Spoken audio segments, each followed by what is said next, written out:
Hello, my future doctors. This side your bio wali ma'am, Amisha Saraswat, and I welcome you all on our YouTube channel मैं JX। तो बच्चों last class में हमने बहुत जोर शोर से principle of inheritance and variations का पूरा कंसेप्चुअल नॉलेज को गेन किया था और मैंने तुमसे कहा था कि अब हम इसके कुछ इंटरेस्टिंग इंपॉर्टेंट क्वेश्चंस प्रैक्टिस करेंगे। तो बस वही क्वेश्चन की सीरीज लेकर मैं तुम सभी के सामने हाजिर हूँ। आज हमने जो भी कुछ सीखा था लास्ट के लेक्चर्स में उन सब का इम्प्लीमेंटेशन करेंगे। Questions will be of mixed type, कुछ इजी क्वेश्चंस होंगे, कुछ मिडिल लेवल क्वेश्चंस होंगे और कुछ हाई लेवल क्वेश्चंस होंगे।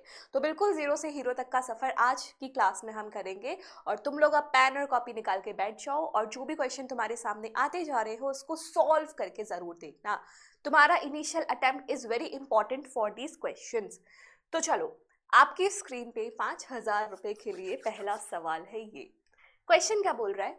इन अ डाई हाइब्रिड क्रॉस बिटवीन, इन दोनों के बीच में क्रॉस कराई है, फिर इसका इसका इसका इसका क्या पूछ रहा है? रेशियो पूछ रहा है, लेकिन F2 जनरेशन में F2 जनरेशन का रेशियो पूछा है।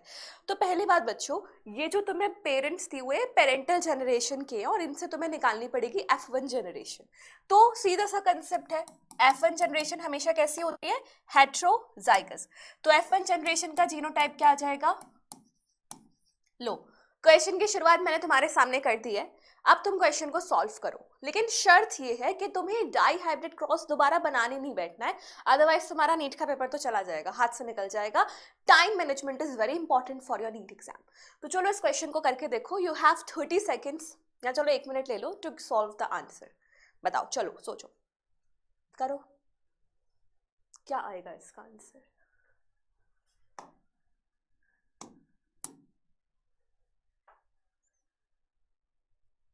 देखो, अगर एक पेरेंट ये है तो दूसरा पेरेंट क्या रहा होगा? दूसरा पेरेंट भी सेम रहा होगा।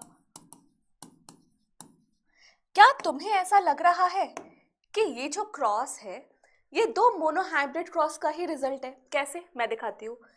ये और ये आपस में एक मोनोहाइब्रिड क्रॉस, ऐसे ही ये और ये आपस में एक मोनोहाइब्रिड क्रॉस।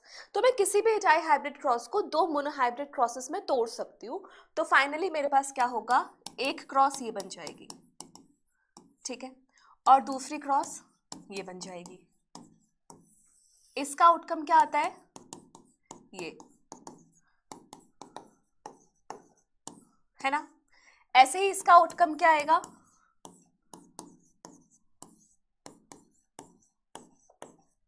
ये आउटकम है, ठीक है। अब यहां से तुम्हें पूछा है capital A capital A capital B capital B, तो मेरी बात को ध्यान से समझना। सबसे पहले पूछा है capital A capital A capital B capital B, तो यहां से कैपिटल ए की फ्रीक्वेंसी उठा लो और यहां से कैपिटल बी की फ्रीक्वेंसी उठा लो और दोनों को मल्टीप्लाई कर दो। क्योंकि ऐसा लॉ होता है, ऐसा रूल होता है, जब भी हमें दो अलग अलग इवेंट्स को साथ में लाने की प्रोबेबिलिटी पूछी जाए, रेशियो पूछा जाए, तो उनकी इंडिविजुअल प्रॉपर्टीज प्रोबेबिलिटीज का मल्टीप्लाई करना होता है, ठीक है। तो यहाँ से इसकी क्या आ जाएगी? 1/4, इसकी क्या आ जाएगी? 1/4। सिंपल सा कंसेप्ट ये है कि ना तुम उनके न्यूमरेटर को ही मल्टीप्लाई कर दो, बस बात खत्म। डिनोमिनेटर को छोड़ो क्योंकि आगे जाके एलसीएम वगैरह लेना पड़ता है। सिंपल न्यूमरेटर उठाओ, मल्टीप्लाई करो, आंसर आ जाएगा।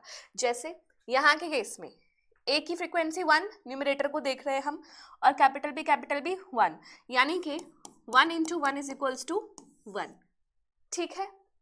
इसके बाद देखते हैं capital A capital B small B. Capital A 1, capital B small B 2 times 1 2, so it is going to be 1 × 2, that is 2, ठीक है। थर्ड पूछ रहा है, अब तुम लोग बताओ, स्मॉल ए कैपिटल बी स्मॉल बी, तो इसकी आ जाएगी 1 × 2, that is 2। और लास्ट पूछ रहा है स्मॉल ए स्मॉल बी, यानी कि 1 × 1 = 1।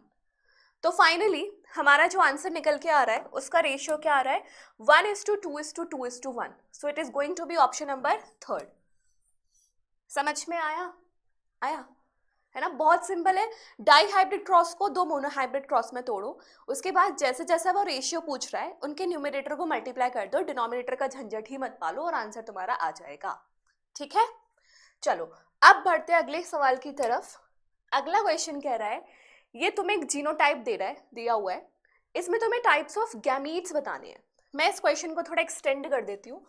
तो मैं गिवन जीनोटाइप है ये,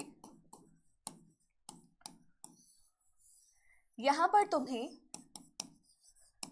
टाइप्स ऑफ गैमीट्स बताने हैं, यहां पर तुम्हें टाइप्स या फिर नंबर ऑफ फिनोटाइप बताने हैं, यहां पर तुम्हें नंबर ऑफ जीनोटाइप्स बताने हैं, और यहीं पर तुम्हें जाइगोट्स कितने बच्चे बनेंगे वो भी बताना है।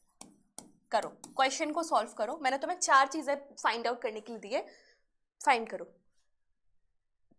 देखो कितना आंसर तुम्हारे से आ रहा है।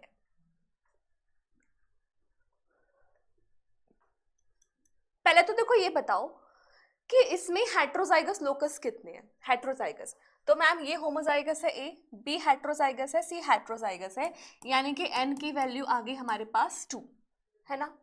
इसके लिए फॉर्मूला क्या होता था 2 की पावर n, इसके लिए फॉर्मूला 2 की पावर n, यहाँ पर 3 की पावर n, और यहाँ पर गैमीट्स का स्क्वायर, ठीक है। तो यहाँ पर 2 की पावर n, n की वैल्यू कितनी है 2, तो it is going to be 4, ठीक है। ये तो हमारा आंसर आ गया 4। टाइप्स ऑफ फिनोटाइप भी अगेन क्या आ जाएंगे 2 की पावर 2 यानी कि 4, ठीक है। जीनोटाइप्स क्या आ जाएगा 3 की पावर 2 यानी कि 3 3 जा 9, 9 आ जाएगा। और जाइगोट कितने आ जाएंगे 4 का स्क्वायर यानी कि 16। आया समझ में, ठीक है। लेकिन अब यहां तक तो क्वेश्चन हमने कर लिया, अब हम जानना चाहते हैं कि गैमीट्स कौन कौन से टाइप के बनेंगे। तो एक बार गैमीट्स बनाने की कोशिश करते हैं। देखो जब इनका सेग्रीगेशन होगा तो एक गैमीट में एक ही एलील आएगा एक टाइम पे, तो अब उससे क्या क्या कॉम्बिनेशन आ सकते हैं उसको देखते हैं। हो सकता है एक बार सारे के सारे कैपिटल में आ जाए, यानी कि capital A, capital B, capital C, ठीक है। दूसरा हो सकता है capital A, capital B, small C, capital A, small B, capital C, और क्या हो सकता है capital A, small B, small C. ये 4 पॉसिबल गैमीट्स हमारे सामने बनकर तैयार होंगे। क्लियर है, कुछ नहीं है, ये तुम्हारी डाई हाइब्रिड क्रॉस है एक तरीके से। n की वैल्यू 2, हेट्रोजाइगस 2, तो ये ट्रू डाई हाइब्रिड क्या होती है जो दोनों लोकस के लिए हेट्रोजाइगस हो। तो देखो इसका डाई हाइब्रिड क्रॉस की तरह सारा कुछ आउटकम आ रहा है। उसमें भी गैमीट्स 4 बनते थे, फिनोटाइप 4, जीनोटाइप 9 और जाइगोट्स 16। समझ में आया क्वेश्चन का, हमने पूरा डाइसेक्शन कर दिया। So our answer is option number 1 that is 4। Clear, आगे बढ़ते हैं next question. Due to the cross between, इसके बीच में क्रॉस कराई है, the resultant progenies showed how many % plants would be tall red flower। tall red flower की percentage पूछी है। तो सिंपल सी बात है, इसको नीचे उतार के लाओ, ठीक है। अब इसको 2 मोनोहाइब्रिड क्रॉस में तोड़ो, इसकी क्रॉस इसके साथ, इसकी क्रॉस इसके साथ, ठीक है। तो capital T into small T, तो अपनी नोटबुक्स में करते चलो, यहाँ सारे कैपिटल टी स्मॉल टी। दूसरी तरफ capital R into small R. अरे मैम ये तो टेस्ट क्रॉस जैसे ही जीनोटाइप बन रहा है ना, उसी की तरह क्रॉस बन रही है। तो यहाँ पे क्या आ जाएगा capital R small R, capital R small R, small R small R, small R small R, यानी कि हाफ तुम्हारे कैसे आने वाले हैं रेड, और हाफ तुम्हारे कैसे आने वाले हैं, दूसरा कलर क्या दिया हुआ है इसमें, कुछ नहीं दिया, तो हम अज्यूम कर लेते हैं व्हाइट। और इस क्रॉस से सारे के सारे कैसे आने वाले हैं ऑल टॉल। लेकिन ये एक डाई हाइब्रिड क्रॉस है, यानी कि इसका रिजल्ट और इसका रिजल्ट एक दूसरे से इन्फ्लुएंस होगा, साथ साथ आएगा। तो इस क्रॉस के अकॉर्डिंग मुझे पता चल रहा है कि 50% रेड ऐसे हैं जो टॉल होंगे, 50% वाइट ऐसे हैं जो कि टॉल होंगे। तो इस क्वेश्चन के अकॉर्डिंग हमारा आंसर क्या आना चाहिए, ऑप्शन नंबर 1 50%, क्योंकि 50% रेड है तो 50% ही तो टॉल के साथ जाएंगे ना, क्योंकि टॉल पूरा 100% है, और 50% वाइट है तो 50% वाइट टॉल वाले हो जाएंगे, ठीक है। So that's why our answer is option number first, that is 50%। चलो बहुत बढ़िया, अब आते हैं अगले सवाल की तरफ। Mendel formulated the law of purity of gametes. पहले तो बच्चों को ये समझ में आना चाहिए कि प्यूरिटी ऑफ गैमीट्स वाला लॉ कौन सा होता है। So this law is your कौन सा लॉ, कितना गंदा एल बनाया है, law of segregation, universally accepted law of Mendel. क्यों कहा जाता है इसे प्यूरिटी ऑफ गैमीट्स? क्योंकि एक गैमीट के पास एक ही अलील आएगा। किस बेसिस पे किया था? तो सबसे इंपॉर्टेंट चीज ये है कि मेंडल ने जब मोनोहाइब्रिड क्रॉस की थी तो उसने लॉ ऑफ डोमिनेंस और लॉ ऑफ सेग्रीगेशन दिया था, लेकिन जब मेंडल ने डाई हाइब्रिड क्रॉस की थी तो वहां पर उसने दिया था लॉ ऑफ इंडिपेंडेंट असॉर्टमेंट। तो यहां पर ये पूछ रहा है प्यूरिटी ऑफ गैमीट्स, तो आंसर क्या जाएगा? Option number second, monohybrid cross. Monohybrid cross से रिलेटेड कौन कौन से लॉज थे? Law of dominance and law of segregation, these were the two laws। ठीक है, और अगर कोई पूछे तुमसे डाई हाइब्रिड क्रॉस से कौन सा लॉ दिया था, डाई हाइब्रिड क्रॉस, तो डाई हाइब्रिड क्रॉस से उन्होंने दिया था law of independent assortment. Clear? चलो बहुत बढ़िया, आगे बढ़ते हैं। Next question, in monohybrid cross what is the ratio of homozygous dominant and homozygous recessive individuals in F2 generation? सवाल समझ में आया? सवाल ये पूछ रहा है कि तुम्हें F2 जनरेशन में बताना है कि होमोजाइगस डोमिनेंट और होमोजाइगस रिसेसिव का रेशियो क्या आता है, किस क्रॉस में? मोनोहाइब्रिड क्रॉस में। वैसे तो ये देखते ही आंसर आने वाला सवाल है, बट हो सकता है कुछ बच्चों को प्रॉब्लम आती होगी, तो मैं उन कुछ बच्चों के लिए ही इस क्वेश्चन को सॉल्व कर रही हूँ। तो देखो, मोनोहाइब्रिड क्रॉस में जब हम F2 जनरेशन बनाते थे, सिंपल सी बात है, F1 हेट्रोजाइगस, तो F1 पेरेंट्स क्या हो जाएंगे? ये मान लो ये, ठीक है। इनसे जब हमारी F2 जनरेशन बनती थी तो F2 जनरेशन में हमारे पास क्या क्या जीनोटाइप आते थे? Capital T capital T, capital T small T, capital T small T, small T small T, है ना? ठीक है। अब होमोजाइगस डोमिनेंट, क्या ये होमोजाइगस डोमिनेंट है? बिल्कुल है, होमोजाइगस डोमिनेंट। ये और ये क्या है? Heterozygous dominant. ये क्या है? होमोजाइगस रिसेसिव, है ना? अब इन सारे ही ऑफस्प्रिंग्स में से वो पूछ रहा है होमोजाइगस डोमिनेंट और होमोजाइगस रिसेसिव का रेशियो। तो 50%, अगर ये 100% है तो 50% तो हेट्रोजाइगस डोमिनेंट के पास चला गया, बचा हुआ 50% किसके पास चला गया? होमोजाइगस डोमिनेंट और होमोजाइगस रिसेसिव के पास, क्योंकि इंडिविजुअली सबके पास 25% है। तो इस हिसाब से हमारा ऑप्शन नंबर क्या जाएगा? Fourth, 1:1, option number fourth. समझ में आया कैसे? 25%, इन दोनों का हो गया 50%, इनका हो गया 25%, सो 1:1 रेशियो। क्लियर? बढ़िया, ठीक है। आगे बढ़ते हैं। Next question, the cross between recessive to its hybrid और its F1 plant is called. किसी रिसेसिव की तुम क्रॉस करा रहे हो, उसके F1 और किसके बारे में पूछा है? हाइब्रिड। हाइब्रिड मतलब वही है हेट्रोजाइगस कंडीशन में, तो उसके F1 से या हाइब्रिड से क्रॉस करा रहे हो तो इस कंडीशन को क्या बोलते हैं? आंख बंद करते ही आंसर आ जाना चाहिए कि it is none other than our test cross. Test cross नहीं होता था ना, रिसेसिव पेरेंट की क्रॉस हम F1 जनरेशन के साथ करा देते थे, just to know the genotype of unknown plant, so it is going to be our test cross. Back cross क्यों नहीं है? क्योंकि बैक क्रॉस में डोमिनेंट और रिसेसिव कोई भी हो सकता है, लेकिन यहाँ पर कंडीशन दी गई है रिसेसिव के साथ कराना है, रिसेसिव के साथ, तो रिसेसिव के साथ हम केवल टेस्ट करने के लिए कराते हैं, so that is test cross. फिर आता है हमारा अगला question, what is the genotypic and phenotypic ratio of monohybrid test cross? अरे इससे सिंपल सवाल तो कुछ नहीं हो सकता, है ना? ये तो मेरा रटा हुआ होना चाहिए। जीनोटिपिक एंड फिनोटिपिक रेशियो दोनों के दोनों सेम होते हैं टेस्ट क्रॉस में, और वो क्या होते हैं? 1:1, ऑप्शन नंबर फर्स्ट। समझ में आया, है ना? कोई डाउट नहीं, कोई स्किप तो नहीं हो गया क्वेश्चन? ठीक है, आगे बढ़ते हैं। Which law can be proved only by dihybrid cross? Dihybrid cross से कौन सा लॉ प्रूफ होता है? अब भी हमने पीछे किया था, डाई हाइब्रिड क्रॉस से हमारा law of independent assortment proof होता है। क्लियर? चलो शाबाश. Next question. How many types and in what ratio the gametes are produced by a dihybrid heterozygous?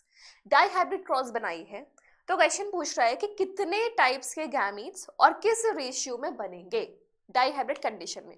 तो मैम पहले टाइप्स ऑफ गैमीट्स निकाल लेते हैं. डाइहाइब्रिड है यानी कि n की वैल्यू कितनी है 2. गैमीट्स का फॉर्मूला 2 की पावर n यानी कि 4. तो 4 गैमीट्स तो हमारे बन गए है ना. 4 गैमीट्स बन गए. तो ऑप्शन हमारा फर्स्ट और थर्ड फोर्थ है. तो 4 types of gametes in the ratio of 9:3:3:1 answer आ जाएगा. यहीं पर तुम गड़बड़ करोगे, यहीं पर ही तुम गड़बड़ करोगे, क्योंकि ये जो रेशियो है ये F2 का फिनोटिपिक रेशियो है ना. F2 का फिनोटिपिक रेशियो है. देखो जैसे मेल्स में क्रोमोसोम के पास X वाला जाएगा या फिर Y वाला क्रोमोसोम जाएगा स्पर्म के पास, इसकी प्रोबेबिलिटी 50-50 होती है. ऐसे ही कोई भी गैमीट बनेगा इसकी प्रोबेबिलिटी भी 50-50 होती है. तो 4 टाइप्स के गैमीट्स में से कौन सा गैमीट बनने जा रहा है, सबकी जो तुम्हारी प्रोबेबिलिटी होती है वो 50% होती है. तो इस अकॉर्डिंग आंसर क्या होगा, option number 4, that is 4 types of gametes 1-1-1-1 proportion में. ठीक है, इक्वल प्रोबेबिलिटी. आगे, how many gametes are produced in F1 generation of a trihybrid cross. Trihybrid cross. अब पहले तो मुझे ये बताओ कि इनमें से ट्राइहाइब्रिड क्रॉस के लिए मैं कौन सा जीनोटाइप लूं. पहली क्रॉस,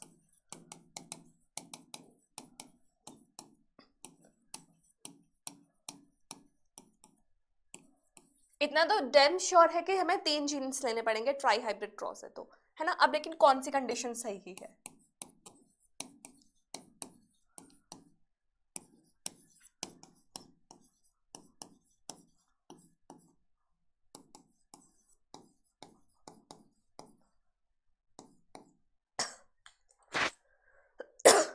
पॉज करो. अब मुझे बताओ कि किस कंडीशन को लेके हमें इस क्वेश्चन को सॉल्व करना चाहिए. क्वेश्चन बोल रहा है ट्राइहाइब्रिड क्रॉस में कितने टाइप्स के गैमीट्स बनेंगे, how many gametes are produced. कौन सा जीनोटाइप में लेके चलूं फॉर सॉल्विंग दिस क्वेश्चन, बताओ. हाँ भाई, चलो मुझे उम्मीद है कि तुम लोगों को पता चल गया होगा कौन सा आंसर आएगा. It is option number 4. Option number 4, क्योंकि ट्राइहाइब्रिड है. ट्राइहाइब्रिड का मतलब क्या है, हमारा n की वैल्यू 3 यानी कि 3 लोकस के लिए हेट्रोजाइगस होना चाहिए.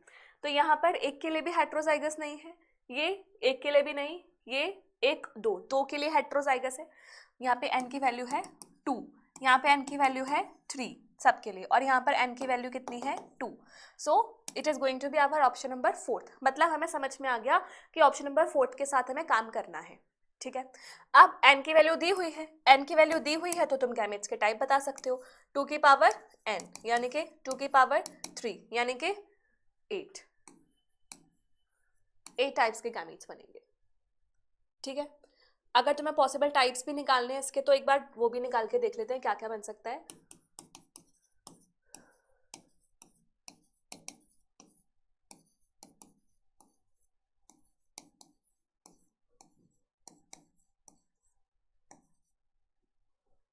स्मॉल ए 1 2 3 4 5 6 बन गए. एक बार बी को रखा, एक बार सी को करते हैं.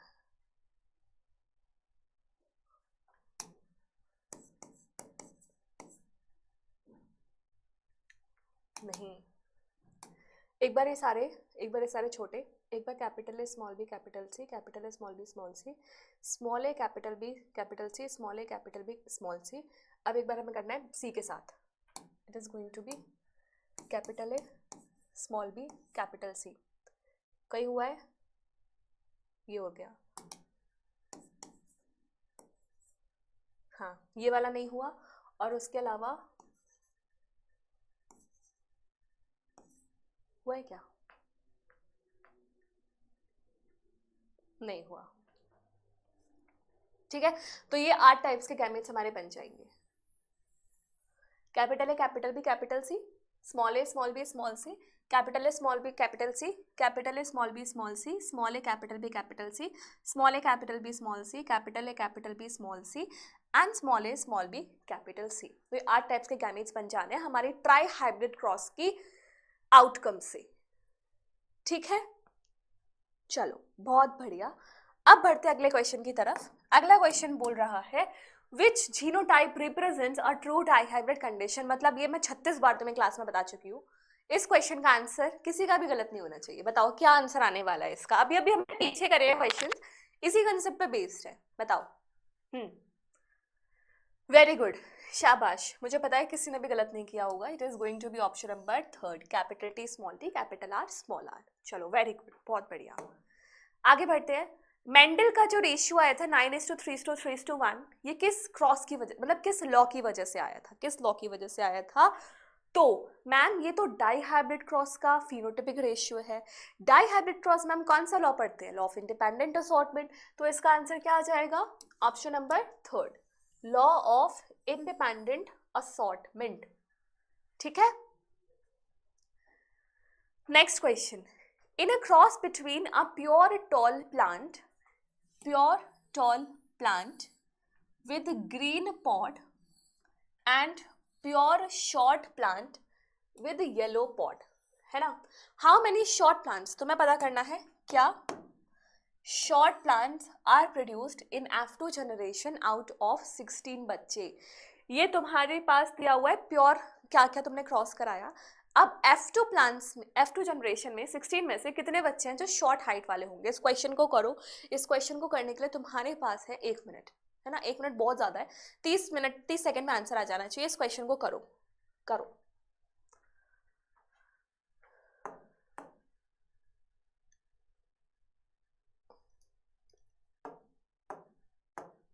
चलो करो। बहुत इजी क्वेश्चन है, थोड़ा सा दिमाग लगाना है, थोड़ा सा। कुछ बच्चे इस क्वेश्चन को करने के लिए पूरे डाइहाइब्रिड क्रॉस बनाएंगे, but trust me it is just a wastage of time. तो जितना शॉर्ट मेथड तुम अप्लाई कर सकते हो इस क्वेश्चन को करने के लिए, that would be very much helpful for your NEET exam. करो।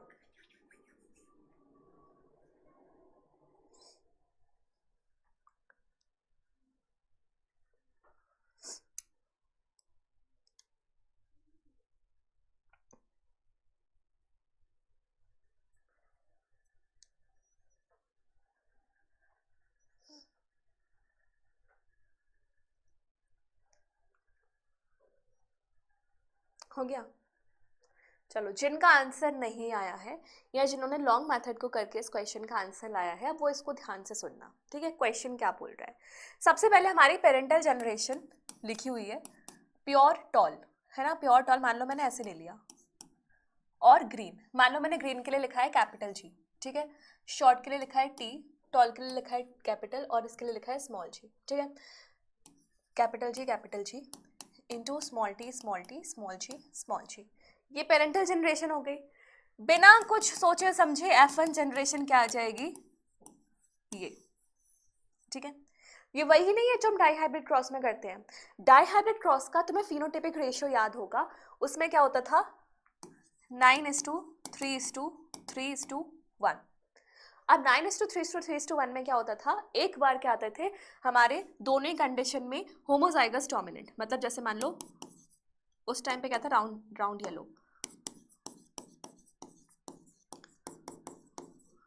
येलो दोनों डोमिनेंट। ठीक है, उसके बाद आता था राउंड ग्रीन, इसके बाद रिंकल्ड ग्रीन, और उसके बाद ये रिंकल्ड येलो कर लो, wrinkled yellow and wrinkled green. ये हमारा फिनोटाइपिक रेशियो आता था डाइहाइब्रिड क्रॉस की कंडीशन में। अब तुम्हें बस इसी फिनोटाइपिक रेशियो से इस क्वेश्चन को सॉल्व करना है। राउंड येलो दोनों क्या होते थे? डोमिनेंट, है ना? राउंड ग्रीन यहाँ क्या होता था? Dominant, recessive. Wrinkled green dominant, recessive, जहाँ पे रिंकल्ड रिसेसिव होता था। और लास्ट है रिंकल्ड ग्रीन, यानी कि रिसेसिव। इस कंडीशन में डोमिनेंट वाली कंडीशन क्या होगी? जब टॉल के साथ, इस कंडीशन में, इस वाले क्वेश्चन के अकॉर्डिंग डोमिनेंट कंडीशन क्या होगी? जब टॉल के साथ ग्रीन आएगा, है ना? और रिसेसिव कंडीशन क्या होगी? जब शॉर्ट के साथ क्या आ जाएगा? येलो, शॉर्ट के साथ येलो।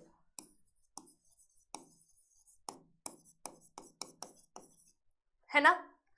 बीच की तो इंटरमीडिएट कंडीशन क्या आ सकती है कि टॉल के साथ येलो आ जाए या फिर शॉर्ट के साथ ग्रीन आ जाए, यही तो कर सकते हो।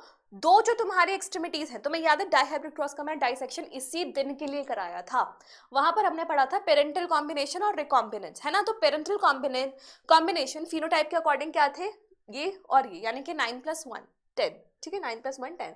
और ये बीच के जो दो भाई साहब थे, ये क्या थे हमारे, रिकॉम्बिनेंस, है ना। अब यहाँ पे पूछ रहा है कि शॉर्ट प्लांट्स, उसने दूसरा दिया ही नहीं है कि कलर क्या चाहिए, बस उसने बोल दिया शॉर्ट प्लांट्स चाहिए। तो यहाँ पर शॉर्ट प्लांट्स कहाँ कहाँ आ रहे हैं, ये टॉल, ये टॉल, ये शॉर्ट, ये शॉर्ट। रेशियो क्या होता था, 9:3:3:1। तो यहाँ पर तुम्हें केवल और केवल फोकस में किसको लाना है, इनको, ये आएगा फोकस में।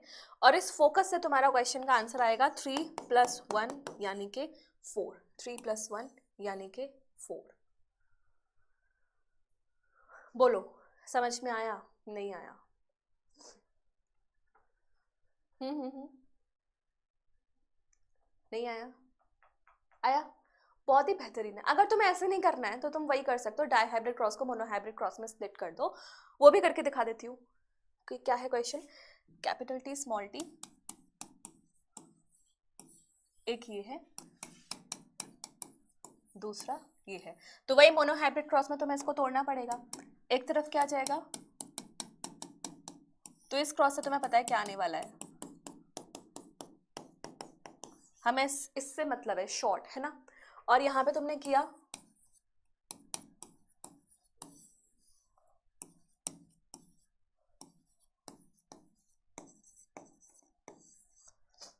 सॉरी ये तो कुछ लिखा ही नहीं है, ये और ये पूछा गया है, ठीक है। अब ये क्या होंगे बच्चों, यही मिलके तो डाइहाइब्रिड क्रॉस बनाएंगे, 16 बच्चे बनाएंगे। कैसे बनाएंगे, जब ये आपस में सारे के सारे मिक्स करेंगे, जैसे कैपिटल टी इसके साथ जाएगा, इसके साथ जाएगा, इसके साथ जाएगा, इसके साथ जाएगा, 4 वो हो गए। नहीं आ रहा समझ में, बहुत सिंपल है बच्चों, conceptual clarity is a must. ये इसके साथ जाएगा, ये इसके साथ जाएगा, ये इसके साथ जाएगा, ये इसके साथ जाएगा, तब 4 बच्चे बनेंगे। फिर ये वाला जाएगा इसके साथ, फिर 4, फिर 4, फिर 4, ऐसे चलेंगे। लेकिन हमें मतलब किससे इस बार, हमें मतलब है इससे। तो एक बार ये इसके साथ, एक बार ये इसके साथ, एक बार ये इसके साथ, एक बार ये इसके साथ, तो 16 बच्चे टोटल बनने हैं, उसमें से 4 बनेंगे शॉर्ट, क्योंकि क्वेश्चन में हमें लिमिट में रखा है कि हमें बस इससे मतलब है, यहाँ क्या कलर बन रहा है हमें उससे मतलब नहीं है ना। तो ये वाला जो शॉर्ट वाला है, ये सबके साथ एक एक बार तो मल्टीप्लाई करेगा, तो 16 में से कितने बच्चे बन रहे हैं शॉर्ट, 4, ठीक है। तो या तो ये मेथड अप्लाई कर लो या फिर ये मेथड अप्लाई कर लो, बहुत ही ज्यादा सिंपल है दोनों ही methods. What you need actually is conceptual clarity, not the रट्टाफिकेशन, ठीक है। चलो अच्छा क्वेश्चन था ये। इसके बाद आगे बढ़ते हैं। हाँ जी, ये वैसा ही क्वेश्चन है जो हमने स्टार्टिंग में किया था, ये वही क्वेश्चन तो नहीं है, मेरे हिसाब से वही क्वेश्चन है, रिपीट हुआ है। बताओ इसको क्या होगा इसका आंसर, या मैं क्वेश्चन में वैल्यू चेंज कर लेती हूँ। अब तुम्हें ना इसके बारे में बताओ, ये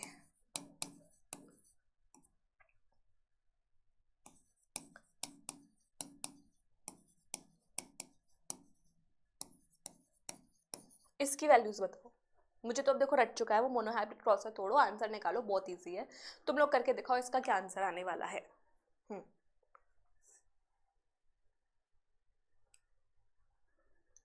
करो।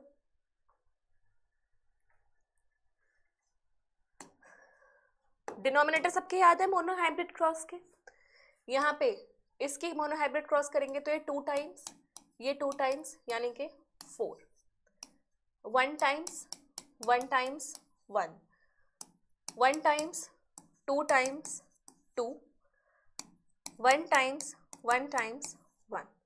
सो आंसर इज 4:1:2:1। ये तुम्हें पीडीएफ मिलेंगी, बट तुम याद रखना values have been changed.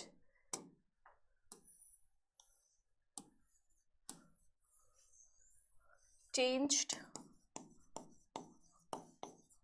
Values, ठीक है। आगे बहुत ही ज्यादा सिंपल है, इस चैप्टर को ना हुआ नहीं बनाना है, बहुत ईजी। अब एक बार तुम जब क्वेश्चन समझ गए, तुमसे क्वेश्चंस होने लग जाएंगे ना, तुम्हें इस चैप्टर में मजा आ जाना है, मजा। आगे बढ़ते हैं। अरे भाई ये तो रिपीट होने लगे, रुक जाओ। हाँ जी, ये वाला question, who rediscovered the results of Mendel's experiment. Mendel के काम को किसने रिडिस्कवर किया था? ये तो मैम जुबानों पे रटा पड़ा है। कौन थे वो?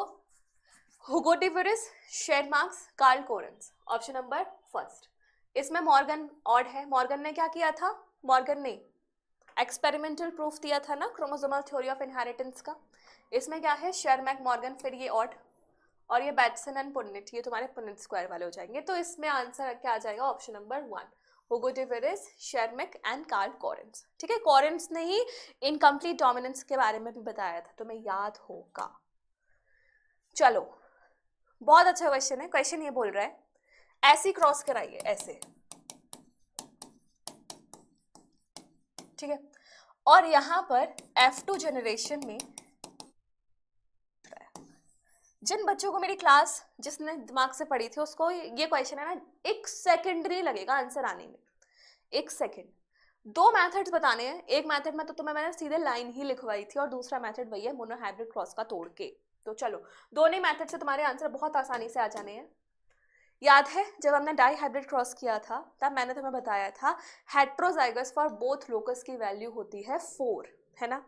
अब वही तुम मोनोहाइब्रिड क्रॉस के अकॉर्डिंग करो, तो मोनोहाइब्रिड में इसकी वैल्यू क्या होती थी? 2, इसकी वैल्यू क्या होगी? 2, 2 इंटू 2 4, है ना, heterozygous for both locus. So answer is your option number 4, 4/16। समझ में आया? बढ़िया, आगे बढ़ते हैं। इन मैंडल्स एक्सपेरिमेंट, मेंडल के एक्सपेरिमेंट में colour of seed, colour of, ये फ्लावर है, colour of flower, position of flower, colour of pod, height of stem are called. क्या होते हैं ये सीड का कलर है, ये फ्लावर का कलर है, ये कलर पॉड का है, ये हाइट है स्टेम की, ये क्या होते हैं? पहला क्वेश्चन है ये होते क्या है, और दूसरा ऑप्शन है इनको कोड कौन करता है। ठीक है, 2 अलग अलग क्वेश्चन है। तो पहला क्वेश्चन जो बोल रहा है कि क्या होते हैं, तो ये क्या होते हैं बच्चों? फिनोटाइप्स, है ना। And these phenotypes are coded by genes, लेकिन जीन्स के ही ऑल्टरनेटिव फॉर्म्स को क्या बोलते हैं? अलील्स। तो अगर पूछे कि कौन कॉज करता है तो उसके अकॉर्डिंग ऑप्शन जाएगा फर्स्ट, है ना, अलील्स, अलील्स के कॉम्बिनेशन, जीनोटाइप वगैरह। लेकिन वो पूछ रहे हैं होते क्या हैं, तो answer is going to be phenotype, phenotype होते हैं। Next question, if 120 plants are produced on crossing pure red pure white. मान लो आर रेड को मैं इससे बना रही हूँ और व्हाइट को मैं इससे बना रही हूँ, तो प्योर रेड और प्योर व्हाइट, ठीक है, ये किया। अब बोल रहा है ये फ्लावर की स्पेलिंग क्यों गलत लिखी है? Pure white, then the ratio of spring in 1 will be red is dominant. यहाँ पे क्या गड़बड़ है? White flower P plant, then the ratio of springs in F1 generation red is dominant. यहाँ पे बताया हुआ, देखो बच्चों, तुम्हारे को ना ये क्वेश्चन देखते तुम्हारे दिमाग में आ जाएगा ये तो इनकम्प्लीट डोमिनेंस का है। उसी चीज को क्लैरिफाई करने के लिए यहाँ पे दिया हुआ है कि रेड डोमिनेंट है। यहाँ पे इनकम्प्लीट डोमिनेंस वाला कंसेप्ट तुम्हें नहीं लगाना है। हमेशा ये देख के तुम्हें इनकम्प्लीट डोमिनेंस नहीं लगाना है। वो क्वेश्चन में गिवन होगा कि इनकम्प्लीट डोमिनेंस है या फिर एंटेरिहिनम स्पीशीज है, स्नैपड्रैगन है, क्या है। अगर वो टर्म्स आएंगे तो इनकम्प्लीट डोमिनेंस, अदरवाइज इस क्वेश्चन को नॉर्मल मोनोहाइब्रिड क्रॉस की तरह ही सॉल्व करना है। तो जब हम इसका F1 निकालेंगे, पेरेंटल है, F1 निकालेंगे ये आ जाएगा, F2 निकालेंगे तो ये आ जाएगा। अब तो रट चुका है हमें, है ना। अब इसमें रेशियो पूछ रहा है रेड और व्हाइट का, यानी कि फिनोटाइप की तरह। तो ये सारे के सारे क्या आ जाएंगे? रेड, और ये क्या आ जाएगा? व्हाइट, यानी कि 3:1 का रेशियो आना चाहिए। तो क्या यहाँ पे 3:1 आ रहा है? आ रहा है, बिल्कुल, ऑप्शन नंबर 1। ये क्या आता? ये आता 1:3, 1 रेड ना भाई, रेड तो 3 है। ये क्या है? 1:1, तो ये भी कट गया। तो हमारा ऑप्शन क्या आ जाएगा? इसे हटाओ, आंसर इज ऑप्शन नंबर 1। ठीक है, बहुत सिंपल था। नेक्स्ट क्वेश्चन, नेक्स्ट क्वेश्चन कह रहा है an individual with 2 identical members of a pair of genetic factors is called। factors यानी कि genes, यानी कि alleles। अगर identical genes हैं एक ही क्रोमोसोम, मतलब एक ही सेल के अंदर, तो उसको क्या बोलते हैं? identical पूछा है, very simple, it is homozygous। ठीक है, हेमिजाइगस क्या होती है? XY condition. Half homologous, half homologous. तुम्हें पता हो XY में ऐसे रहते हैं ये, ये एक्स क्रोमोसोम और ये तुम्हारा Y chromosome. Y chromosome half homologous show करता है एक्स क्रोमोसोम्स के साथ, इसलिए इसको हेमिजाइगस कहा जाता है। हेट्रोजाइगस अलग अलग हो जाएंगे जब। नॉन होमोलोगस जैसे कि क्रोमोसोम 1 और क्रोमोसोम 10 ये नॉन होमोलोगस है आपस में, ठीक है, तो ये वो कंडीशन है। चलो next question, two allelic genes are located on, दो अलीलिक जीन्स जो होते हैं वो कहाँ प्रेजेंट होते हैं? तो मैम वो प्रेजेंट होते हैं होमोलोगस क्रोमोसोम्स पे और सेम पोजीशन पे, यानी कि सेम लोकस पे। सो सेम क्रोमोसोम पे नहीं, टू होमोलोगस क्रोमोसोम पे, बिल्कुल सही बात। Two homologous chromosome plus on same gene locus, उनकी पोजिशनिंग भी सेम होगी, इसीलिए वो होमोलोगस है, ठीक है। Next, the percentage of AB gametes produced by capital A small a capital B small b parent will be, यानी कि जब मान लो 4 गैमीट्स बन रहे हैं, ये बड़ी सीधी सी बात है, डाइहाइब्रिड तो 4 गैमीट्स बनेंगे। इन 4 गैमीट्स में से पहले इनके गैमीट्स बना लेते हैं, है ना। 4 टाइप्स के गैमीट्स क्या क्या बन सकते हैं? Capital A capital B, capital A small b, small a capital B, small a small b, ठीक है। अब इन 4 टाइप्स के गैमीट्स में से वो पूछ रहा है कि इसकी परसेंटेज कितनी होगी। तो भाई सबकी कितनी परसेंटेज है?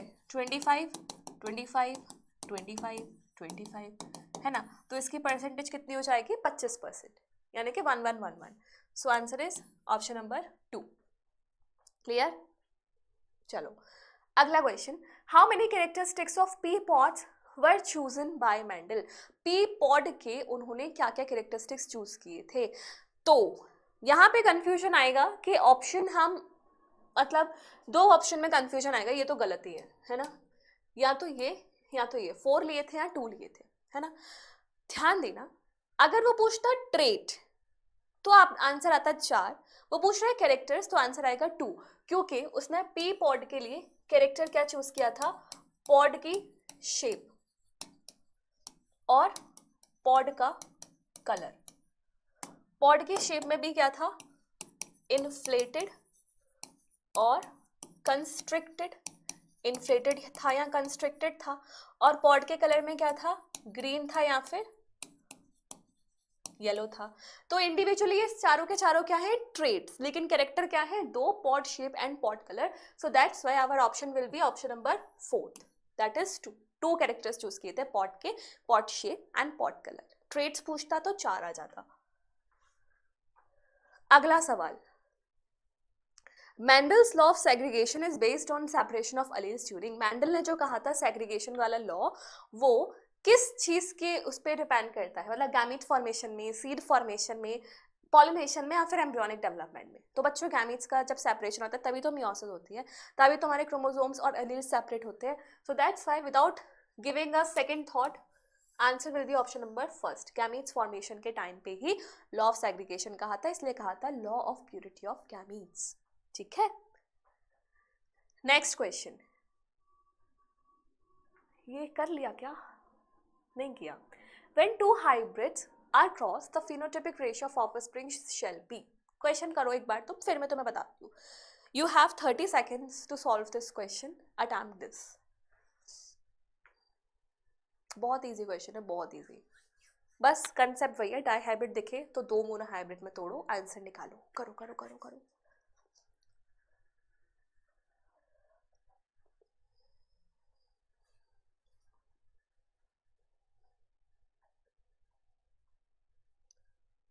हुआ?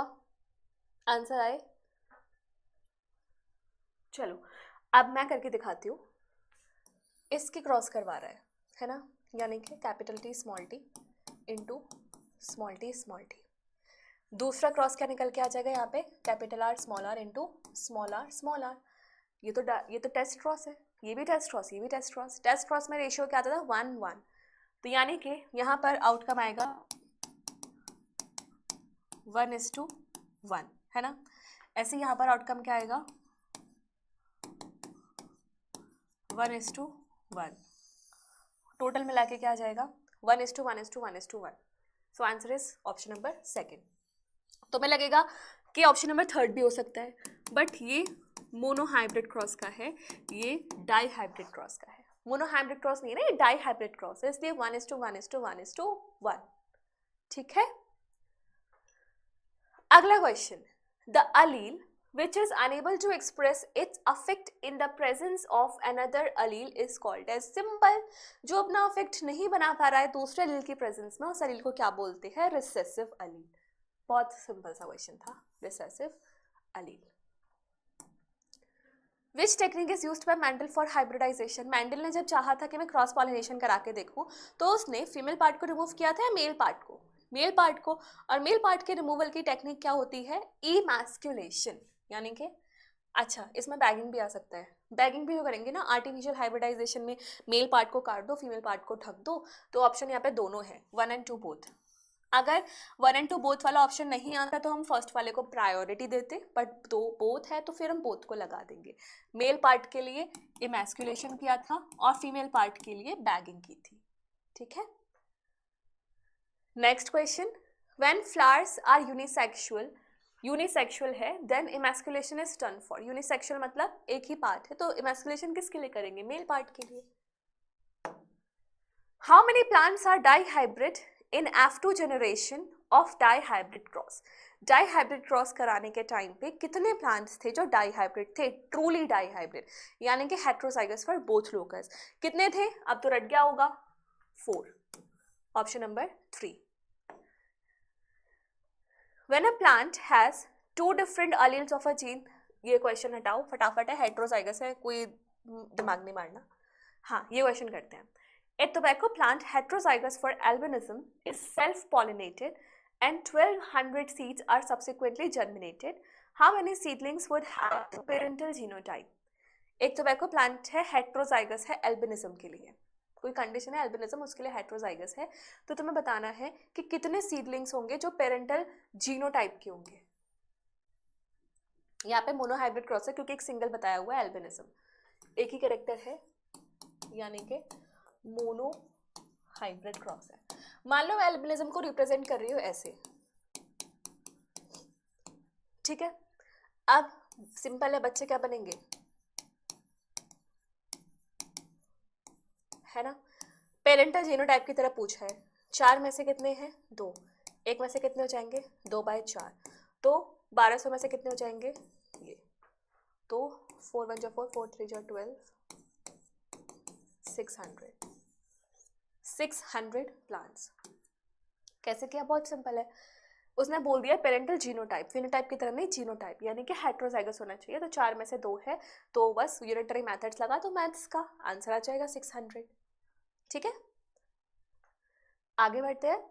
Phenotype of an organism is result of, देखो अगर तुम मैंडल की बात बोलोगे तो मैंडल तो बोलता था भाई जो जीन ने कहा है वही होगा, किस्मत में जो लिखा है वही होगा, लेकिन एक्चुअलिटी क्या है, रियल सिचुएशन क्या है कि हमारा जीनोटाइप इन्वायरमेंट से भी इन्फ्लुएंस हो जाता है। जैसे मान लो you have inherited fair complexion of your skin, but जब तुम सन में जाओगे तो टैनिंग भी हो जाएगी, तो इन्वायरमेंट का बहुत इन्फ्लुएंस आता है इस पर, यानी कि it is genotype and environmental interaction, दोनों चीजों पे ही डिपेंड होता है। ठीक है। If a colour blind man, ठीक है, यहां पर हम आगे थोड़ा सा सेक्स लिंक वाली जो क्वेश्चंस आते हैं उनकी तरफ, तो मैं तुम्हें कुछ बेसिक क्लैरिटी देना चाहती हूँ। देखो सेक्स लिंक डिसीजेस,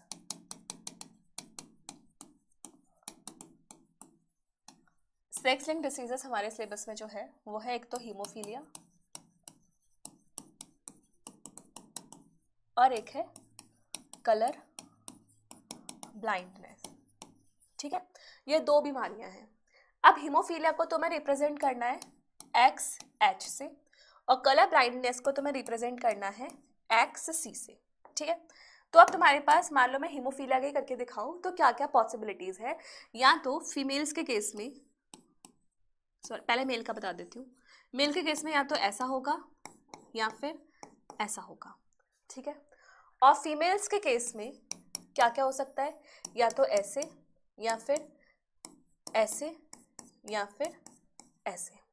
ठीक, अगर ये कंडीशन है, पहली कंडीशन है मेल में, तो यहाँ पे मेल क्या है, नॉर्मल।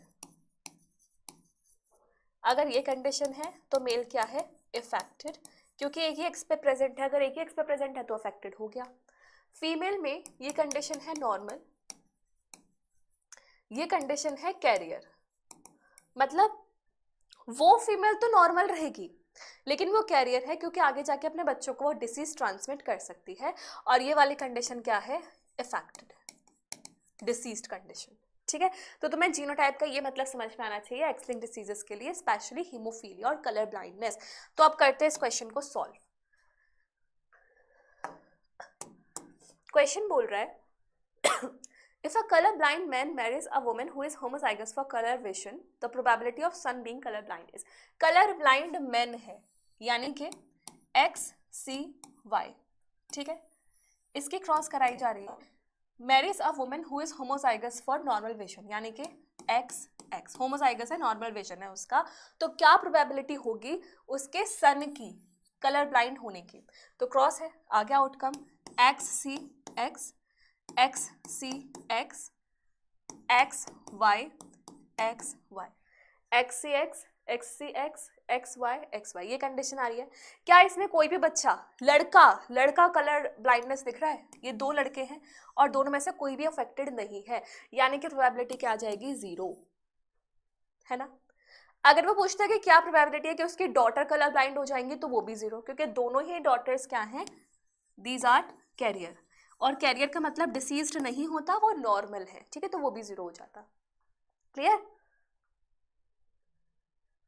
अगला क्वेश्चन, इसके और भी क्वेश्चन आएंगे, भी मैं दिखा दूंगी। पूछ रहा है मैंडल ने अपने हाइब्रिडाइजेशन एक्सपेरिमेंट्स कब किए थे? तो बस 7 साल तक किए थे, सिंपल से ईयर याद रखनी है, 1856 से 63 तक। ये What map units is adopted in construction of genetic maps? Gene maps बनाने के लिए उन्होंने क्या बोला था? उन्होंने सिंपल सा बोला था कि recombination frequency is directly proportional to distance, centimorgan. तो 1% recombination frequency is equals to 1 centimorgan, 2% recombination frequency is equals to 2 centimorgan. तो इस हिसाब से हमारा आंसर क्या आ जाएगा? 10%, 100%, 1%, ये वाला। A unit of distance between genes or chromosomes representing 1% crossover, ठीक है, किसने कहा था ये? Alfred Stuart wind. Best example of pleiotropy is, pleiotropy का मतलब क्या होता था? One gene multiple effects. तो इसका बेस्ट एग्जाम्पल क्या था? फिनाइल कीटोन्यूरिया, क्योंकि फिनाइल कीटोन्यूरिया है तो मेंटल रिटार्डेशन, स्किन पिगमेंटेशन, बहुत सारी चीज़ें अफेक्ट हो जाती थी। इसके अलावा एक और एग्जाम्पल अगर कोई पूछे तो सिकल सेल एनीमिया, ठीक है। आगे, in a cross between a male and female both heterozygous for sickle cell anaemia gene, what percentage of the progenies will be diseased? पहली बात तुम्हें पता होना चाहिए कि सिकल सेल एनीमिया एक ऑटोसोमल रिसेसिव बीमारी है।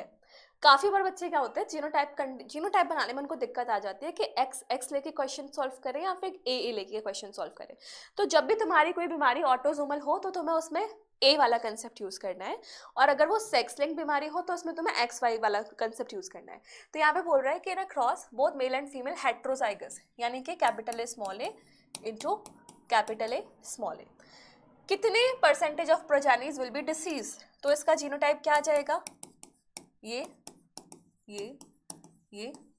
और ये, है ना। सिकल सेल एनीमिया क्या है? ऑटोसोमल रिसेसिव, तो यहाँ से कितना आ गया? 25%, 25% क्या हो जाएंगे? Disease. So option number 3। Clear? चलो next question, if a colour blind female है यानी कि XC marries a man whose mother was also colour blind, एक ऐसे आदमी से शादी करती है जिसकी मम्मी भी कलर ब्लाइंड थी। तो ऑब्वियस ही बात है, मान लो पहले मैं लड़के के डाउट को सॉल्व कर दूं, मैन वाला डाउट सॉल्व कर दूं, इसकी मम्मी कलर ब्लाइंड है, ठीक है। अब मान लो कि पापा क्या रहा हो, कुछ भी रहे हो, ऐसे नॉर्मल रहे हो XY कंडीशन में। तो हम इस मैन के बारे में बातें कर रहे हैं, तो इस मैन के पेरेंट की बात चल रही है, इस मैन के बारे में, ठीक है, मैन की फैमिली है। तो यहाँ पे गिवन था कि उसकी मम्मी कलर ब्लाइंड है। अब पापा चाहे कुछ भी हो, हमें पता ही नहीं है मान लो, तो अब इसके जीनोटाइप से क्या बनेगा? XCX XCY XCX XCY, यानी कि पापा के जीनोटाइप से तो फर्क ही नहीं पड़ना है। मेल जहां जहां बन रहा है, मेल क्या बन रहा है, कलर ब्लाइंड। यानी कि इस इंफॉर्मेशन से हमें पता चल गया कि ये जो फीमेल जिससे शादी कर रही है वो क्या है, कलर ब्लाइंड। इतनी इंफॉर्मेशन समझ में आ गई, क्वेश्चन को क्रैक करना समझ में आ गया। पूछा क्या है, What are the chances of our progeny having color blindness? Male female का कंसेप्ट नहीं है, सीधा पूछा है कितने बच्चे कलर ब्लाइंड होंगे। तो बस अब सिंपल है, इसकी क्रॉस बना दो। क्या आएगा यहाँ पे, x C x C x C Y x C x C x C Y x C x C x C Y x C x C x C Y. हाँ ठीक है, तो यहाँ पर ये कलर ब्लाइंड है, मार्कर चेंज कर लेते हैं दिखेगा अच्छे से। ये कलर ब्लाइंड है, ये कलर ब्लाइंड है, ये भी कलर ब्लाइंड है और ये भी कलर ब्लाइंड है। होना ही था, जब दोनों मम्मी पापा कलर ब्लाइंड है तो बच्चा कैसे बच जाएगा। सो यहाँ पर ऑप्शन नंबर क्या आ जाएगा, option number third, that is 100% colour blindness आएगी प्रोजेनिस में। क्लियर, समझ में आया, बढ़िया। आगे बढ़ते हैं, नेक्स्ट क्वेश्चन। अब ये क्वेश्चन है अल्फ्रेड स्टुअर्ट ट्विन की जीन मैपिंग से रिलेटेड। इस क्वेश्चन को करेंगे, बताने वाला है रिकॉम्बिनेशन फ्रीक्वेंसी बिटवीन जीन्स, मतलब अलग अलग है ना जीन्स के बीच में रिकॉम्बिनेशन फ्रीक्वेंसी दी हुई है और उसको प्लॉट करना है कि इसका जीन मैप कैसे बनेगा। तो पहले रिकॉम्बिनेशन फ्रीक्वेंसी लिख लेते हैं। ए और सी के बीच में है 5%, बी और सी के बीच में है 15%, बी और डी के बीच में है 9%, ए और बी के बीच में है 20%, सी और डी के बीच में है 24%, ए और डी के बीच में है 29%। चलो, इतनी सारी इंफॉर्मेशन हमें दी हुई है, अब इसका जीन मैप बनाना है। तो जीन मैप के लिए बच्चों सबसे पहले ना सबसे बड़ी वाली यूनिट सेलेक्ट कर लो, यानी कि एक जगह पर ए और एक जगह पर हमारा डी। ठीक है, ये हो गया। अब इसके बाद बात करते हैं सी और डी की। तो मैं यहाँ पे कहीं सी को प्लेस कर दूँ, ये तो सी और डी के बीच में डिस्टेंस कितनी आ रही है, 24%, और ए और सी के बीच में कितनी आ रही है, 5%। तो क्या 24 और 5 मिलके 29 बनाता है, 24, 25, 26, 27, 28, 29, है ना, बन रहा है। इतना हो गया, यानी कि हमारा ये हो गया और ये हो गया। अब यहाँ पे दिया हुआ है बी और डी के बीच में 9% और बी और सी के बीच में 15%। बी और सी के बीच में यहाँ पे बना लो मैं बी, या मैंने बना लिया बी। तो क्वेश्चन में गिवन है बी और डी के बीच में 9% और बी और सी के बीच में 15%। अगर हम सही जा रहे हैं, ये हो गया, ये हो गया, अगर हम सही जा रहे हैं तो इसको प्लस करके देखो कितना आएगा, 15, 16, 17, 18, 19, 20, 21, 22, 23, 24, 25, 26, 27, 28, 29, पूरा 29 आ रहा है यहाँ से यहाँ तक का पूरा डिस्टेंस, क्योंकि क्वेश्चन में गिवन था ए और डी के बीच में कितना आना चाहिए, 29%। ठीक है, अभी तक हम सही जा रहे हैं। अब पूछ रहा है ए और बी के बीच में, ए और बी, हमने बी प्लॉट कर दिया है, ये हमारा बी है, तो ये बोल रहा है ए और बी के बीच में आना चाहिए 20%। क्या 20% आ रहा है, आ रहा है, 15 और 5 20। ठीक है, ये भी हो गया। और सी और डी के बीच में 24, तो सी और डी 15, 16, 17, 18, 19, 20, 21, 22, 23, 24 भी हो गया। तो यहाँ से हमने जब प्लॉट किया रिकॉम्बिनेशन फ्रीक्वेंसी के अकॉर्डिंग, सो आंसर हमारा सीक्वेंस क्या बन रहा है, ए के बाद सी के बाद बी के बाद D, A C B D, option number 3। है ना मजेदार, है ना इंटरेस्टिंग, कैसे हमने अल्फ्रेड स्टुअर्ट ट्विन की एक बात को लेकर पूरा का पूरा जीन मैप ही तैयार कर दिया। तुम्हें रिकॉम्बिनेशन फ्रीक्वेंसी को बस याद रखते जाना है। ठीक है, सबसे बढ़िया क्या रहेगा, सबसे बड़ी वाले को लिखो, उसके बाद सबको प्लॉट करते जाओ according to their recombination frequency. Clear, चलो आगे बढ़ते हैं। अगला क्वेश्चन, a normal girl whose mother is hemophilic marries a male with no ancestral history of hemophilia। एक नॉर्मल गर्ल है लेकिन उसकी मम्मी हीमोफिलिक है। अगर मम्मी हीमोफिलिक है तो इसका मतलब हो सकता है कि ये जो नॉर्मल गर्ल की बात चल रही है जीनोटिपिकली वो कैरियर रही हो, है ना। तो मैंने इस नॉर्मल फीमेल का जीनोटाइप ले लिया XCX। अब ये एक ऐसे इंसान से शादी करती है जिसकी कोई हिस्ट्री ही नहीं है हीमोफीलिया की, यानी कि क्वेश्चन बोलना चाह रहा है कि वो इंसान जो है उसका जीनोटाइप है XY, नॉर्मल जीनोटाइप। ठीक है, what will be the possible phenotypes of the offspring. अब ऑफस्प्रिंग्स के क्या क्या पॉसिबल फिनोटाइप्स रहे होंगे, तो यहां से हमें क्या मिलेगा, आउटकम निकालो पहले तो, X C X, X C Y, X X X Y. तो इस आउटकम के अकॉर्डिंग मुझे क्या पता चल रहा है, एक्स सी एक्स क्या है, कैरियर है ना, एक्स सी वाई क्या है, अफेक्टेड मेल, और ये दोनों क्या है बेचारे, पुत्र पुत्री नॉर्मल। तो इसके अकॉर्डिंग ऑप्शन में क्या क्या गिवन है, haemophilic son and haemophilic daughter. Haemophilic son तो है भाई, लेकिन हीमोफिलिक डॉटर नहीं है, तो ऑप्शन नंबर ए गलत। Hemophilic son and carrier daughter, क्या हीमोफिलिक सन और एक कैरियर डॉटर मिली है, बिल्कुल मिली है, बी इज राइट। ठीक है, फिर बोल रहा है नॉर्मल डॉटर नॉर्मल सन, हाँ भाई नॉर्मल डॉटर भी है नॉर्मल सन भी है, option number C. Normal son and haemophilic daughter, यहाँ पे कोई भी हमें हीमोफिलिक डॉटर नहीं मिली है, so option number D is wrong. तो इसके अकॉर्डिंग कौन सा ऑप्शन सही है, केवल B and C, B and C, यानी कि option number second is the right answer, B and C only. आगे समझ में, क्वेश्चन की पूरी जड़ तक जाना है, क्वेश्चन में जो भी इंफॉर्मेशन दी है ना, वो इंफॉर्मेशन कुछ ना कुछ कहना चाह रही हो, उसको ग्रैस्प करना है, उसको पकड़ना है। ठीक है, जैसे डॉक्टर नर्व्स पकड़ लेते हैं ना, ऐसे तुम्हें क्वेश्चन की नर्व्स को पकड़ना है। इसी के साथ अगला क्वेश्चन है, in a sickle cell anaemia which of the following genotype will show a diseased phenotype. ठीक है, तुम्हारे पास ये सुपरस्क्रिप्ट सबस्क्रिप्ट छोड़ो, इधर देखो, HbA और एक HbS कंडीशन होती है। अगर HbA कंडीशन है तो वो नॉर्मल है, अगर HbS कंडीशन है तो वो सिकल सेल अफेक्टेड है। ठीक है, क्वेश्चन में पूछना चाह रहा है कि वो डिसीज्ड फिनोटाइप जानना है, और सिकल सेल एनीमिया कैसी बीमारी है, ऑटोसोमल रिसेसिव। तो HbA तो अफेक्टेड हो जाएंगे नहीं, बिल्कुल नहीं होंगे, HbS और HbS अफेक्टेड होंगे, so option is HbS deceased condition autosomal recessive. Clear. Next question, in Morgan's experiment what will be the percent of recombination in case of body color and eye color in Drosophila। याद है हमने class में Drosophila जो आई वाला chart था NCERT में, उसकी cross करी थी, और वहाँ पे मैंने तुम्हें कहा था कि यहाँ पे जो परसेंटेज दी हुई है उसको याद करना, क्वेश्चन पूछा जाता है। तो ये वही फैक्ट से क्वेश्चन पूछा गया है, और इसकी वैल्यू तुम्हें याद होनी चाहिए 37.2%, यानी कि 50% से कम हुई थी, 50% से ज़्यादा तो हो ही नहीं सकती, कितनी है 37.2%। दो जगह दिया हुआ है, इसको भी ले लो इसको भी ले लो, यहाँ कुछ और होगा बट टाइप अलग हो गया होगा। Next question, male heterogamy is found in, किन कंडीशंस में मेल हेट्रोगेमी मिलती है, तो ह्यूमंस में मिलती है XX XY, grasshopper XX XO, ये मेल तो बोथ 1 and 2। ठीक है, दोनों में मिल जाएगी male heterogamy. Next question, pedigree आ गई भाई साहब, pedigree. Given pedigree chart shows inheritance of autosomal recessive, condition दी हुई है ऑटोसोमल रिसेसिव है।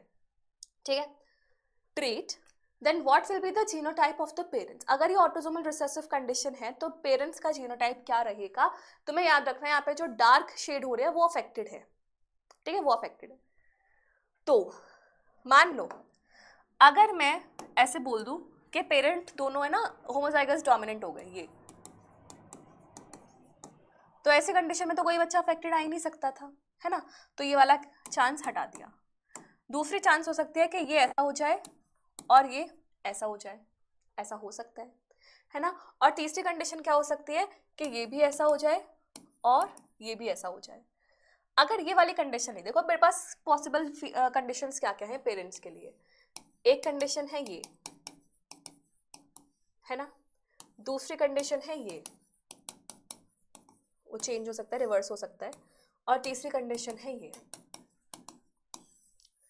अगर मैंने पहला वाला कंडीशन लिया होता तो यहाँ पे सारे के सारे ऐसे आते, तो कोई भी बच्चा डिसीज्ड नहीं बनता।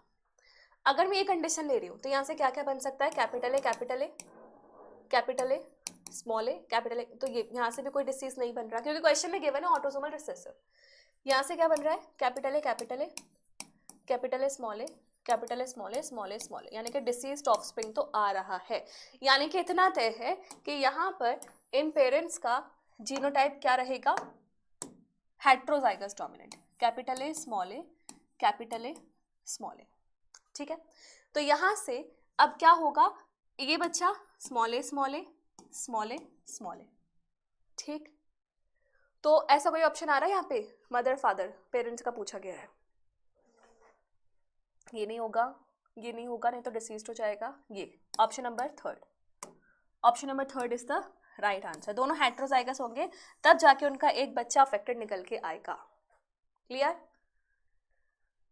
बढ़िया। Next question, in this given pedigree what is the mode of inheritance, क्या मोड ऑफ इनहेरिटेंस हो सकता है इस पेडिग्री के लिए। तो देखो हमें मालूम ही नहीं है क्या है, तो हम एक काम करते हैं, हम सबके ऊपर शक करके चलते हैं। ऑटोसोमल डोमिनेंट, अगर ऑटोसोमल डोमिनेंट हुआ तो उसके लिए कंडीशन क्या है कि जनरेशन स्किप नहीं होनी चाहिए। यहाँ पे तो तुम्हारी फर्स्ट जनरेशन ही स्किप हो रही है, तो ऑटोसोमल डोमिनेंट तो नहीं होगा। ऑटोसोमल रिसेसिव हो सकता है, एक बार वो भी ट्राई कर लेते हैं कि हाँ मैम जनरेशन तो स्किप हो रही है और लड़के लड़के बराबर अफेक्टेड भी हो रहे हैं। और अगर मैं जीनोटाइप बना के देखूं तो मान लो ये कुछ ऐसे रहे होंगे, capital A small A capital A small A, यहाँ मान लो ये हो गया capital A small A small A capital A small A capital A small A small A small A capital A. ये मैंने इसलिए लिखा क्योंकि हमारे पास इस कंडीशन से पॉसिबल क्या क्या था, ये तीन तरीके के जीनोटाइप्स पॉसिबल थे। अगर यहाँ पे इस बच्चे से कोई अफेक्टेड बच्चा बन रहा है तो यानी कि इनमें से कोई ना कोई हेट्रोजाइगस तो रहा ही होगा, इसलिए मैंने इसको हेट्रोजाइगस जीनोटाइप लिखा है। तो यहाँ ही हो जाएगा स्मॉल ए कैपिटल ए या कैपिटल ए स्मॉल ए भी चाहो। तो भाई ये ऑटोसोमल रिसेसिव वाली पेडिग्री तो जा रही है, यानी कि रिसेसिव तो है। अब इसमें ना एक्स वाला कंसेप्ट भी लगा के देख लेते हैं कि क्या बात है, ये एक्स लिंक्ड रिसेसिव भी निकल आए। तो एक्स लिंक्ड रिसेसिव के लिए हम बना के देखेंगे, इसको मान लो एक्स वाई और इसको मान लो एक्स सी एक्स। क्या क्या कंडीशन बन सकती है इससे, x X X C X X X C Y x Y, ये चार कंडीशन बन सकती हैं, है ना। अब इसको डिस्ट्रीब्यूट करो, यहाँ पे रेड से कर लेते हैं। ये मेल है एक्स वाई, ये मेल है एक्स सी वाई, ये मान लो कोई भी मेल है, इसका नहीं पता मुझे, ये मान लो एक्स सी एक्स। फीमेल, एक फीमेल अफेक्टेड है और यहाँ पर दोनों में से कोई भी फीमेल अफेक्टेड नहीं है, तो अनअफेक्टेड फीमेल आने की वजह से और यहाँ पे अफेक्टेड फीमेल आने की वजह से यहाँ पर ये वाला कंसेप्ट भी डिस्कार्ड हो जाता है ना। तो ये एक्स लिंक्ड रिसेसिव नहीं होगी, केवल ऑटोसोमल रिसेसिव होगी। कैसे पता चलेगा, जीनोटाइप को चेक कर करके। ठीक है, अगला क्वेश्चन क्या बोल रहा है, Mrs. Verma has an autosomal gene pair capital B small b and she contains an X-linked gene D on both her X chromosomes। पहले यहाँ से क्या कहना चाह रहे हैं वो समझो कि मान लो ये मिसेस वर्मा के एक सेल है, यहाँ पर उसके नॉर्मल क्रोमोसोम में गिवन है कि कैपिटल बी और स्मॉल बी है, लेकिन उनका जो एक्स क्रोमोसोम है, एक्स वाले जो क्रोमोसोम है, दोनों के पास प्रेजेंट है कौन सा gene, small D small D. ठीक है, इतना क्लियर है।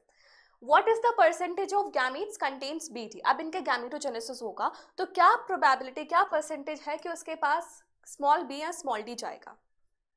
गैमेट फॉर्मेशन में यहाँ पे सेपरेशन होगा, सेपरेशन होने के बाद हाफ गैमेट्स में क्या जाएगा, कैपिटल बी स्मॉल डी, और हाफ गैमेट्स के पास क्या जाएगा, स्मॉल बी स्मॉल डी, है ना। हाफ ऑफ प्रोबेबिलिटी है, तो वो यही पूछ रहा है कि गैमेट के पास स्मॉल बी स्मॉल डी आएगा, इसकी प्रोबेबिलिटी क्या है 50%। वो इसकी भी पूछता तो इसकी भी प्रोबेबिलिटी क्या हो जाती है 50%। That's why our option is option number first is the correct answer, 50% probability है। अगला क्वेश्चन, अ टेस्ट क्रॉस है, याद रखना, F1 फ्लाइज। ये थोड़ा सा कॉम्प्लिकेटेड क्वेश्चन तुम्हें लगेगा बट ऐसा नहीं है, कॉम्प्लिकेटेड नहीं है, बहुत इजी क्वेश्चन है। क्रॉस कराई गई है इस जीनोटाइप के साथ, तो अगर तुम्हें ड्रोसोफिला वाली क्रॉस याद हो तो वहां पे पता होगा कि प्लस प्लस जो होता है वो डोमिनेटिंग होता है और जो बाकी कुछ भी दिया होगा वो रिसेसिव हो जाएगा। तो टेस्ट क्रॉस कराई गई है, यहाँ पे तुम्हें क्या लिखना है, जीनोटाइप प्लस ए प्लस बी, टेस्ट क्रॉस कराई है। दूसरा ये हो जाएगा, जब इनके क्रॉस कराएंगे तो बच्चे क्या बन सकते हैं, प्लस ए बी, ठीक है, एक क्रॉस, उसके बाद again plus A A B, ये बनेगा। थर्ड क्या बन सकता है, प्लस बी ए बी, इसकी इससे क्रॉस करा रहे हैं। और फोर्थ क्या बनेगा, प्लस बी ए बी, ये दोनों सेम है, ये दोनों सेम है, तो plus A B, plus A B की क्या दी गई है, 41, प्लस बी ए बी, यानी कि ये दोनों ये इस तरीके के 41 बन रहे हैं और इस तरीके के कितने बन रहे हैं, अगेन 41, है ना। तो तुम्हारे बच्चों अभी तक हमने ना बिना रिकॉम्बिनेशन के बनाया है, यानी कि ये सब क्या है, तुम्हारे पेरेंटल टाइप्स। क्योंकि वाई, क्योंकि अभी हमने इनके बीच में क्रॉसिंग ओवर नहीं करी है, तो यानी कि इसको छोड़ के अब तुम्हारे सामने जो भी लिखा आएगा वो सब रिकॉम्बिनेंट हो जाएगा। तो यानी कि यहाँ पर ये और ये इंफॉर्मेशन किसकी दी हुई है, रिकॉम्बिनेंट टाइप्स की। अब रिकॉम्बिनेशन फ्रीक्वेंसी क्या होती है, रिकॉम्बिनेंट्स अपॉन टोटल इनटू 100। तो यहाँ पे टोटल कितना आ रहा है, 41 41 18, 9 + 9 18, तो 8 9 10 100, ठीक है। तो रिकॉम्बिनेंट्स कितने आ रहे हैं तुम्हारे पास, रिकॉम्बिनेशन फ्रीक्वेंसी अगर निकाली जाए तो 18 upon 100 into 100 which turns out to be 18%, which turns out to be 18 centimorgan. तो क्या आ जाएगा answer, number second is the answer, ठीक है। जो गिवन है हमारी क्रॉस में वो हमारे पेरेंटल कॉम्बिनेशन है, क्योंकि अभी हमने क्रॉसिंग ओवर नहीं कराया है। क्लियर, बढ़िया। अगला क्वेश्चन, क्या इनकरेक्ट है, तुम्हें ये बताना है। Incorrect, ABO blood groups are controlled by gene I gene control करता है, भाई सही बात है। This gene I has 4 alleles, नहीं 3 अलील्स होते हैं, आई ए आई बी आई ओ, तो ये गलत है। I A and I B produce same types of sugar, same type की शुगर बनाते हैं क्या, नहीं, अलग। आई और I O produce different type of sugar. पहली बात तो ये नो शुगर, शुगर ही नहीं बनाता, ठीक है।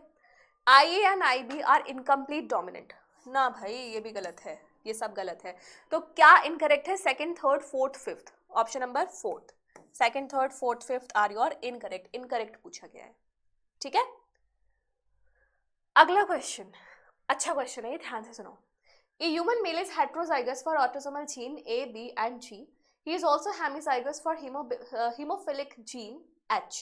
What proportion of his sperm will be, ये मतलब ये बोलना चाह रहा है कि एक कंडीशन तो उसके पास ये है, ठीक है, और दूसरा क्या है, वो हेमीजाइगस है इस जीन के लिए, यानी कि ये है उसके पास XHY। अब जब इसका गैमीट फॉर्मेशन होगा तो उन गैमीट्स के पास ये वाली प्रोबेबिलिटी आए, उसने XH को ऐसे लिख दिया है, घबराना मत घबराना मत, HY ऐसे मान लिया, ठीक है, ये हीमोफिलिक है, उसने उसका रिप्रेजेंट करने का तरीका है। तो अब ये पूछ रहा है कि उसके स्पर्म के पास ये वाला जीनोटाइप आएगा, इसकी क्या प्रोबेबिलिटी है। मैंने हमेशा बताया था जब भी अलग अलग इवेंट्स हमें साथ में चाहिए होते हैं तो उनकी इंडिविजुअल प्रोबेबिलिटी को मल्टीप्लाई कर देना है ना। अब इस गैमीट के पास दोनों दो है, या तो इसके पास ये जाएगा या इसके पास ये जाएगा, प्रोबेबिलिटी क्या हो जाएगी, हाफ हाफ, ठीक है। तो यहाँ पे स्मॉल ए आने की प्रोबेबिलिटी हाफ, स्मॉल बी आने की प्रोबेबिलिटी हाफ, स्मॉल जी आने की प्रोबेबिलिटी हाफ, और एच वाली कंडीशन आने की प्रोबेबिलिटी हाफ, है ना, सबकी हाफ ऑफ प्रोबेबिलिटी है। अब क्या करना है, अब तुम्हें मल्टीप्लाई कर देना है,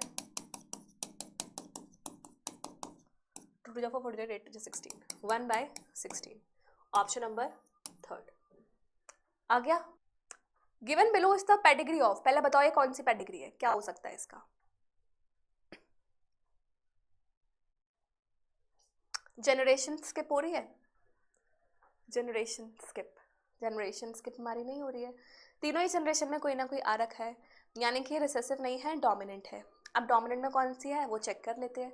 पूछा क्या है कि in this pedigree the genotype of all affected childrens will be, मान लो मैं लेके चल रही हूँ अपनी मर्जी से कि ये डोमिनेंट वाली है, तो मैंने इसको मान लिया कैपिटल ए स्मॉल ए और ये लगा लिया स्मॉल ए, तो कैपिटल ए स्मॉल ए, ये ऑटोसोमल डोमिनेंट मान के चल रही हूँ, तो ये तो नहीं होगी, capital A small A, capital A small A small A small A small A small A, ये बन रहा है, तो ये हो जाएगी स्मॉल ए, ये हो जाएगी कैपिटल ए स्मॉल ए, ये और ये, ठीक है, ये बन गया। यहाँ पे दोनों रिसेसिव थे इसलिए यहाँ पे कोई भी अफेक्टेड नहीं आया, यानी कि सबका ये हुआ होगा, ठीक है। अब यहाँ पे कंडीशन क्या आ सकती है, जब मैं इसकी क्रॉस करूंगी तो मेरे पास पॉसिबिलिटीज है कैपिटल ए स्मॉल ए और स्मॉल ए, ठीक है, capital A small A small A small A capital A, ये तो प्रोबेबिलिटीज आ सकती है। अब इसमें से ये रही होगी कैपिटल ए स्मॉल ए और ये रहे होंगे स्मॉल ए, है ना। अब देख लेते हैं कि क्वेश्चन में क्या लिखा था। क्वेश्चन में लो ऑटोसोमल डोमिनेंट ही लिखा हुआ था, ऑटोसोमल डोमिनेंट पेडिग्री। ठीक है, तो बहुत सिंपल है, बहुत इजी है। मुझे ऐसा लगता है कि तुम्हारे बहुत सारे डाउट्स इसमें से क्लियर हो गए होंगे। कोई भी क्वेश्चन अगर ऐसा है जिसका तुम्हें समझ में ना आया हुआ हो तो कमेंट सेक्शन में लिख देना, I will explain it to you again. ठीक है, कोई भी डाउट्स वगैरह आए हो I will solve it for you. But मेरा जो टास्क था कि तुम्हें इस चैप्टर का थोड़ा सा डिटेल्ड, तुम मतलब डूब जाओ इस चैप्टर में, अच्छे से मज़ा आने लग जाए। होप सो कि वो कंप्लीट हुआ होगा, तुम्हें मज़ा आया होगा।